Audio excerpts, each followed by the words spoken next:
Hello and welcome to Offsides, BUTV 10 professional sports talk show. I'm Alex Purry. And I'm Nick Bornstein. Alex, it's so wonderful to have you back in the studio for today's episode. Talking to you on the screen just wasn't the same. Well, Nick, it's great to be back. The season really is just flying by. So why don't you take us through what today's show will look like? Oh, sure thing. We're going to start off with a discussion of NFL free agency, and then for the first time ever, director Jacob Cohen is going to step in front of the camera to talk some golf. That'll definitely be exciting. We'll then conclude with a long-awaited return to the weather wall, where Harrison Friedman will preview the start of the MLB season. All this and more, Offside starts right now.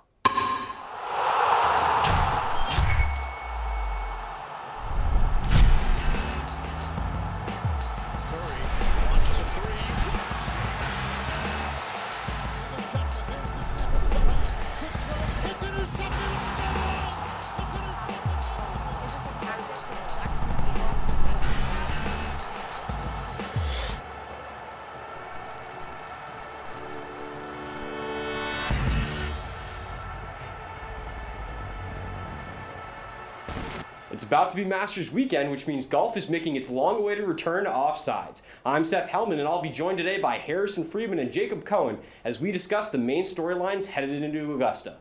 Harrison, why should people be focused on Justin Thomas headed into the weekend? Justin Thomas has got to be the clear favorite of the Masters, and betting odds have him at the top. He was tied for the lead in last November's Masters going into the weekend, and he had a bad Saturday that he just couldn't recover from. But if you saw him at the Players just a few weeks ago, it's clear that he's hitting it like the best golfer in the world right now. I'd feel comfortable betting on him. I agree with Harrison, but for a different reason. Justin Thomas's game is solid right now, but it's what's going on up here that makes me believe he has the fortitude to conquer Augusta National. You see, Thomas has a lot going on in his life that's not related to golf. He's had to weather a dent in his reputation after his use of a gay slur during a tournament in January and earned the forgiveness of the media, the LGBTQ community, and golf fans. He also nearly lost close friend Tiger Woods to a dangerous car crash just a few weeks back. And most importantly, his grandfather, his biggest fan throughout his entire career, passed away shortly before the Players' Championship. Thomas has been motivated to play hard for both Tiger and his grandfather, and with that motivation, he went out in March and won the ever-difficult Players, golf's so-called fifth major. With that kind of momentum, he'll be a lot of people's luck, including mine, to don his first green jacket. You guys both make some good points here. Thomas has been playing extremely well this season, sitting at second in the FedEx Cup standings, but I don't think he's going to win the Masters. Thomas is just 35th in greens regulation and is barely above the tour average in fairways hit. With the course as unforgiving as Augusta National, he's going to have to outperform his stats if he hopes to win. History is also against Thomas, with only one man having won both the Players and the Masters in the same year. That was Tiger in 2001. Let's stick with Jacob and move on to the FedEx Cup leader, Bryson DeChambeau. So there's no one else on the PGA Tour that I get as much joy out of watching as Bryson. Seeing a guy who should be competing in long drive tournaments coming out and riling up spectators with his outrageous distance and jaw-dropping shot tracer paths, it's fantastic. The Masters has made extensions to some of their holes in recent years in the hopes to contain long hitters like him. With his ridiculous length, he can usually shape shots as he needs, but the additional challenges of Augusta National, the pine straw, the unpredictable wind, the thin fairways, the dog legs, and the slick greens, it just doesn't suit his game. He's never finished in the top 20 at Augusta before, and I think that trend continues. Yeah, Bryson DeChambeau can't stop shooting himself in the foot. Remember the shanks that he's had? How he lost in the opening round of match play at the WGC? Or the ball he lost at last year's Masters, I think turned into a triple bogey. You've got to consistently hit fairways to win at Augusta. And while Bryson may be able to outdrive anyone on tour, his fairway percentage is pretty mediocre. Like Jacob said, he's never finished in the top 20 at the Masters. And while he may do that this year, I definitely don't think he'll win. You guys hit the nail on the head with this one. Yeah, it's fun to watch a guy swing so hard he feels like he's going to faint, but if you can't finish around the green, you can't win. Bryson has finished top 10 in 3 of his last 5 tournaments, but he was 22nd and missed the cut in those other 2. Harrison, we'll stick with you to discuss the number 1 ranked golfer in the world, Dustin Johnson. What is it that everyone says about Dustin Johnson? That he's the most talented golfer in the world? Now he's a deserving number 1. Last November, he turned it on during moving day to separate himself from the pack on the weekend, finishing with the best score on each of the last 2 days, and winning the Masters by 5 strokes, setting a tournament record at 20 under par in the process. He's always competitive here, and now with the 2 major titles, the pressure's off. He won't choke again, right? I'll be honest, watching Dustin lope around the course kind of makes me want to fall asleep. But it's that laid-back demeanor and style of play that helps him keep his cool on tough courses like Augusta National. And that's what carried him to a win in this tournament less than a calendar year ago. As Harrison alluded to, Dustin's been prone to bad mistakes in majors before. But he has the rare quality on tour of being able to finish strong on the weekends. So I think he'll finish in the top 10 at least. DJ may lope around on the course, but don't get it twisted. He's incredibly smart and competitive, and he's world number one for a reason. I've got him joining Nicklaus, Faldo, and Woods to become the fourth ever back-to-back Masters winner. Harrison, tell me about Under Armour's main man, Jordan Spieth. It has been so very long since Spieth won the Masters as a 21-year-old back in 2015. Since then, he's either been touted as the future of golf or a huge bust. However, it seems like he's starting to get back his groove, with 3 top 4 finishes in his last 5 tournaments this year. But aren't we forcing this one a little bit? As much as I'd love to see the former Longhorn throw the horns up and put on the green jacket, I don't think it's quite his time. Spieth's performance will go one of 2 ways, I think. He could either recapture his glory of past Masters tournaments and place in the top 5, or he could straight up miss the cut. In Spieth's game, the catalyst for dropping out of contention is one mistake, because they often compound as his round progresses. His collapse on the 12th hole in 2016 is a great example of that. His driver, however, is the most volatile club in his bag, so if he gets it working and just lets it be, he's going to contend. It does help as well that his confidence is up given his recent streak of high placements, and the fact that he's playing pain-free for the first time since 2018 adds some hope. We might see a late charge on the weekend since I think he'll stay a few strokes ahead of the cut line. You see what I'm doing here? Horns down, baby. 100%. Spieth is playing pain-free, and that's absolutely going to have a positive impact on his golf, but he's still rusty. His loss to Bryson in match play, even with DeChambeau's aforementioned shanks, is going to negatively affect his play entering the Masters, and I think he'll be lucky to avoid the cut line. Harrison, let's step away from the current Masters field to look at one of the most dominant men in the history of golf, Tiger Woods. As much as it pains me to say it, I don't think Tiger Woods is ever going to play PGA level golf again. What sucks this time is it's not a car crash in the middle of its prime. It's not a back injury that he can eventually recover from. This is the kind of injury where you don't know if your feet are ever going to be right again. But at the same time, I think this lets him ease into retirement. What's the last thing we're going to remember of Tiger on a golf course? Him playing around with his son, who could be a great golfer in his own right. For him to leave the game having that kind of relationship with his son, after the terrible one he had with his own father, is a kind of justice that doesn't always happen in life. I agree with Harrison. If this ends up being the end of Tiger's career, that is unfortunate and it's unceremonious. At the same time, though, golf fans are grateful that they can say, thank goodness Tiger's still alive, thank goodness he'll make a recovery, and thank goodness his kids still have their father.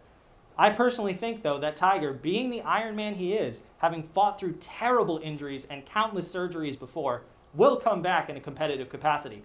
I'm not ready to give a career retrospective on Tiger because I'm still holding out hope that we'll see him tee off in another tournament. But no matter what happens next, the unrivaled career, the cultural impact, and the global legacy of Tiger Woods will never be forgotten.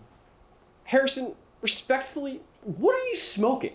This is Tiger Woods, the greatest golfer of all time. This accident is a major setback for a gargantuan comeback.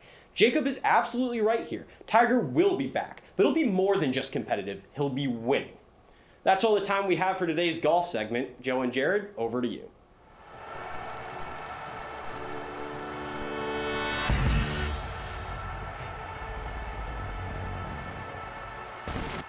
The NFL offseason has been full of major moves, and with the draft getting closer, it's time to bring out the report cards. I'm Joe Pohoryles, and on today's segment, Jared Caflun and I will be grading how several teams fared in free agency. Jared, let's start off with the local team, the Patriots. I think the New England Patriots deserve a B+. After watching Tom Brady winning a ring in Tampa Bay, Bill Belichick has decided to spend big, signing over a dozen players and re-signing all their important players. I think the most important signings are obviously the tight ends they signed, Jonnu Smith from the Titans and Hunter Henry from the Chargers. They're both very talented players, and I think they'll recreate that 2011 two tight end monster they had over a decade ago. And that was the best offense in the NFL, and they could have won the Super Bowl that year. I think they'll really try to do that again with Newton instead of Brady. I'm not sure how it'll go, but I think they'll be a playoff team again, and maybe the Bills will still win their division, but they'll really compete. The Patriots spent big, but did they really improve a ton? Bringing back David Andrews, Ted Karras, and Kyle Van Noy were all solid moves, but the biggest detriment to the Patriots last year was their skill positions. Cam Newton is back at quarterback, and he can barely throw the ball anymore. Jonnu Smith's production fell off tremendously at the end of last year, and he's making a lot of money to be a tight end too. Hunter Henry should see a boost as a receiver, but he's injury prone and he's yet to reach the level of Travis Kelce and George Kittle, the only two tight ends making more money next season. Pats fans may be excited about the two tight end set, but they don't have the best quarterback and tight end of all time to run it anymore. And don't get me started on Nelson Aguilar and Kendrick Bourne as receiver additions. All in all, I give the Pats a C. They improved in some places, but they should have done more with the money they spent this offseason. Now let's move on to the Bears. Jared, what do you think? Up in Chicago, I'd give them a C. Now, it's really important to remember, they didn't knock it out of the park, but they couldn't really do that much. They didn't have much cap space. That's why they had to release Kyle Fuller, which I disliked. He's a really good corner, but they really had no choice. And a lot of people had these crazy expectations for the Bears that they would get Russell Wilson, they keep Allen Robinson, they do all these things, and they did a lot of that. They did keep Allen Robinson. They kept their defense intact. They kept their coaches. But even then, they weren't going to get Russell Wilson. Instead, they bring in Andy Dalton, who, might remind you, might be the most talented quarterback they've ever had. He has thrown 4,000 yards in the season twice. If you name any Bear quarterback, you can't, because no one's ever done that in the Bears' history. I think having the most talented quarterback they've ever had, even if it isn't Russell Wilson, will still be huge for that offense that was so bad under Trubisky, who's heading to the Bills, but I'm excited to see what Dalton could do. I think you're being a little bit too lenient. I give the Bears an F. The team rightfully decided to move on from Mitchell Trubisky, but I can't tell which direction they're heading in. Are they blowing it up or trying to make the playoffs? Assigning the franchise tag to Allen Robinson points to competing, but bringing in Dalton, who threw fewer touchdowns and just as many interceptions as Trubisky in the same number of starts last year, tells another story. Dalton hasn't passed for 4,000 yards since 2016, so I wouldn't throw that type of praise on him 5 years later in 2021. Cutting Kyle Fuller for cap reasons and downgrading to Desmond Trufant signals a restart, but adding Damian Williams at running back should boost their run game. Even ignoring the Deshaun Watson and Russell Wilson trade rumors, this Bears team underdelivered this offseason and is stuck between a reload and a rebuild. But staying in the NFC North, what are your thoughts on the Packers? Well, I'm not going to lie to you. I really disliked what the Packers did, and I will easily give them an F for my grade. I mean, I don't hate the fact they re-signed Aaron Jones, but I think it's a huge waste of money considering they just drafted A.J. Dillon in the second round. So they're basically removing the fact they have a rookie contract for a running back, and signing a running back like that is completely wasting their money. They can't sign Corey Linsley now, who they let go, who's the best center in the NFL. Instead, they signed a 37-year-old tight end in Mercedes Lewis and the worst corner in the NFL. They brought him back, and Kevin King. I can't believe what they did with their money, and it's an easy F for me. Yeah, I agree with you on those points. Losing Corey Linsley will hurt the offensive line, especially as David Bakhtiari works back from his ACL tear. And bringing back Kevin King's a confusing move. But I'll be slightly less harsh and hand the Packers a D. Most of the big extensions handed to running backs come back to bite teams, but I actually don't hate the Aaron Jones re-signing. He's entering his 5th season, but he didn't earn a feature role in Green Bay's offense until his 3rd, meaning he has less tread on the tires. He's also been among the most dynamic rushers over the past couple years, with back-to-back 1,000-yard seasons. And Green Bay couldn't replace what he brings to the offense with A.J. Dillon. Jones is still 26, and while 4 years is a long time, Aaron Rodgers is no spring chicken. So keeping the Aaron tandem together for the foreseeable future isn't the worst move. As for the front office being the worst, I'd have to give that title to Houston. We'll wrap up with the Washington football team, though. Jared, what's your grade? I think the Washington football team had a pretty intriguing offseason, but it really wasn't that different from the Bears, who have a more talented roster than them. Knowing that, I give them a C-. They got a lower upside quarterback in Ryan Fitzpatrick compared to Andy Dalton, who's very old, and it's just going to be tough considering their division. I mean, Dak Prescott will be back. The Giants got better. I don't see them really competing, and I think they might repeat that 7-9 record, but they're not going to get in the playoffs last year and win the division. That being said, I do really like the football team signing Terry McLaurin's college teammate in Curtis Samuel, who will give them a dynamic pair of receivers, and they'll help Ryan Fitzpatrick out. I'm more interested in what they'll do in the draft. Let's not forget they still have to give Brandon Scherff a long-term deal. It's the one they should have locked up already. I don't hate it. I'm just not seeing them as being a winner of free agency, just kind of an average team. I slightly disagree. I think with 3 upgrades at position of need, I give Washington a B. Ryan Fitzpatrick is a fine bridge option, but this roster needs a real answer at quarterback ASAP, which prevents me from giving them an A. The addition of Samuel gives this team a legitimate wide receiver 2 to take attention away from Terry McLaurin, and I also like Adam Humphries teaming back up with Fitzpatrick. With Ronald Darby and Fabian Moreau departing in free agency, Washington needed to reload in the secondary, and they did just that with Will Jackson III. He's not a ball-hawking all-pro, but he's a proven starter that should fit nicely alongside Kendall Fuller. Retaining Brandon Scherf on the franchise tag was crucial, as you mentioned, but it would have been nice to see the team secure a long-term deal. There were no massive splashes in Washington, but this team left free agency with fewer weaknesses than they entered with. So that gets a solid grade from me. Well, that's all the time we have. I think Jared and I agree on a lot of teams, but we obviously have our differences. Then again, free agency is just one part of the offseason, and a lot of these teams will make or break their playoff contention with the 2021 draft in April. We'll be back to preview that next time on Offsides. Now to Harrison, this time with the MLB Weather Wall. Take it away, Harrison.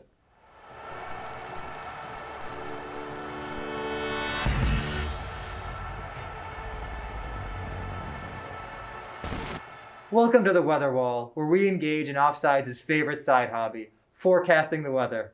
This baseball season promises to be unpredictable, so we thought we'd see which way winds appear to be blowing. To start with, there's no wind at all in Los Angeles or San Diego, at most a soft breeze. Just like the best weather in the country, the best baseball will be played in sunny Southern California. The Dodgers are your defending champions, and since that just made them hungry for more, they've decided to bring the whole band back together. Along with the best pitcher on the market, Trevor Bauer, last year's NL Cy Young winner. Oh, and in case they weren't loaded enough, sophomores Gavin Lux and Dustin May have been lighting up spring training. Will they win 110 games? I would not be surprised. Just a few hours south, the San Diego Padres have transformed their bright future into a bright present. Did the Padres do anything this offseason but add more? They extended the contract for Fernando Tatis Jr., the most dazzling player in baseball, and their infield, which added Ha-Seong Kim, is overloaded with talent. They've stocked their top-end bullpen with even more depth, and after some wheeling and dealing, they'll add Yu Darvish, Blake Snell, and Joe Musgrove to their rotation, with baseball's top pitching prospect, Mackenzie Gore, waiting in the wings. San Diego is sunny all winter long, and summer promises to bring more of the same. But make sure to bring an umbrella because stormy weather is coming to the Midwest. The NL Central sent 4 teams to the playoff bubble last season, where they combined to win just 1 game. During the offseason, you might have expected the teams to, try and improve, but nope, all of them look like they'll be worse. According to Fangraphs' projections, the NL Central team with the best record in 2021 will be Milwaukee, and they'll finish 2 games below 500. The Cubs, Cardinals, Reds, they're all expected to finish with under 80 wins, and the Pirates aren't even on the map because they should be far and away the worst team in baseball. If I had to guess, I'd say the Cardinals have the best chance to be competitive this year, but they're relying on injury-prone players at every position. Let's hope they can stay dry. In New York, though, it looks like the sun is peeking through those high rises. The Yankees and Mets are both looking around and realizing their competition is mostly faded away. The Rays traded away their best pitcher, the Red Sox look mediocre, the Braves keep losing young pitchers to injuries, and Nationals keep losing old pitchers to injuries. I don't know if anyone heard, but like many people during the pandemic, Aaron Judge and Giancarlo Stanton turned to yoga.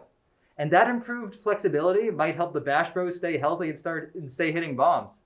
Over in Queens, meanwhile, new ownership has brought the sun out, and it's reflecting right off Francisco Lindor's smile. With improvements at several positions, plus hopes for a bounce-back year from Pete Alonso, a Subway Series doesn't seem so far out of reach. Finally, we move down to Florida where, wait, aren't these the Toronto Blue Jays? Due to COVID, they were in Buffalo last year, and they're going to be starting this year playing in their spring training facility in Dunedin, Florida, hoping to move to Canada later in the season. Since they're in Florida right now, though, I thought I'd go with the chaotic weather that defines both this team and their new home state, the Hurricane. From top to bottom, there is absolutely no lineup in baseball as stacked as the Blue Jays. With offseason signing George Springer setting the table for young bashers Bo Bichette, Teoscar Hernandez, and Vladdy Jr., their bats clearly bring the thunder. And Nate Pearson, if he's healthy, throws fastballs as fast as a hurricane's wind. But the pitching might not blow anyone away this year, and so while they may be dangerous to start the season, it remains to be seen if they'll still be a threat as they move further inland. Whatever happens though, the Blue Jays will play loud. And that does it for our special MLB edition of the Weather Wall. Nick and Alex, back to you.